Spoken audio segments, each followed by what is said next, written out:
Gold has been getting an awful lot of attention lately, but investing in gold is anything but a sure thing. The truth is that gold is a speculative investment. The returns are not guaranteed. To help you understand this, let's take a look at the last gold rush, the late 1970s and early 80s. Back then, inflation was rampant. The government had just bailed out Chrysler with a $1.5 billion loan. Investors were flocking to gold while the media egged them on, pushing up the price to a record $850 an ounce, according to the New York Mercantile Exchange.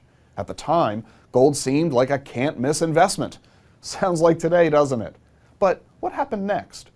Well, the run-up in price didn't last. Gold peaked in January 1980, and then prices fell and kept falling for nearly 20 years. Gold finally bottomed out about $253 an ounce in 1999. It took another 7.5 years for prices to get back to their 1980 high. Yeah, it took 27 years for investors who bought at the peak to get their initial investment back. And during that whole time, their gold paid no dividends, no interest, no income, unlike stocks, bonds, and real estate.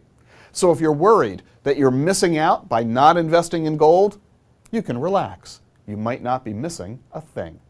Many people buy gold as a hedge against inflation or a weak dollar, but the truth is that gold isn't guaranteed to protect you against either one. Let's look at inflation first.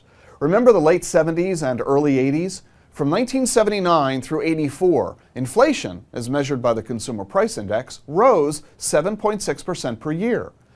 But if you tried to beat inflation by owning gold during this period, you'd have been disappointed because gold prices rose just 4% per year, or only about half as much.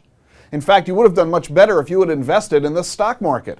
The S&P 500 stock index rose over 15% each year, compared to just 4% for gold.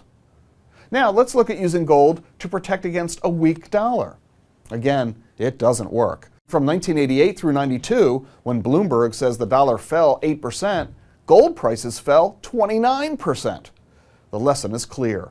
Don't assume that gold is guaranteed to protect you from either inflation or a falling dollar.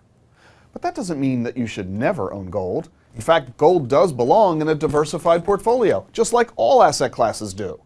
And not just gold, but all precious metals: silver, platinum, palladium, and more. You should also own minerals like zinc, copper, and other metals, as well as commodities, oil and gas, and timber.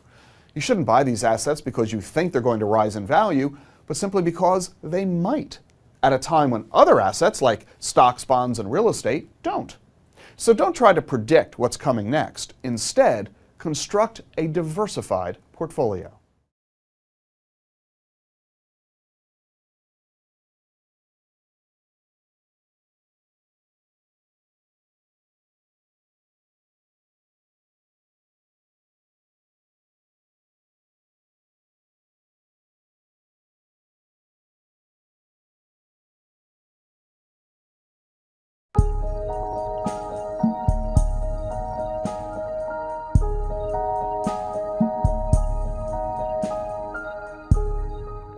For thousands of how-to and advice videos on any topic, visit monkeysea.com.